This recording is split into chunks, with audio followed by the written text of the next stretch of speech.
السلام عليكم. أعوذ بالله من الشيطان الرجيم.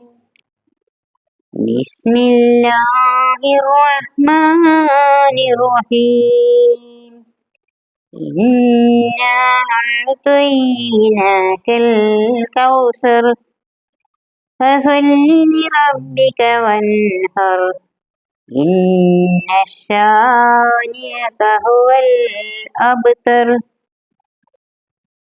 ഈ അധ്യായത്തിന്റെ അർത്ഥം ഇപ്രകാരമാകുന്നു: ശപിക്കപ്പെട്ട പിശാചിന്റെ ഉപദ്രവത്തിൽ നീ അല്ലാഹുവിനോട് രക്ഷ തേടുന്നു. പരമകാരുണികനും കരുണാമയനുമായ അല്ലാഹുവിന്റെ നാമത്തിൽ. സത്യമായും നാം നിനക്ക് കൗസർ നൽകിയിരിക്കുന്നു. അതിനാൽ നീ നിന്റെ നാഥനു വേണ്ടി നമസ്കരിക്കുകയും ബലിയർപ്പിക്കുകയും ചെയ്യുക. നിശ്ചയമായും നിന്റെ ശത്രുവാണ് സന്താനരഹിതൻ.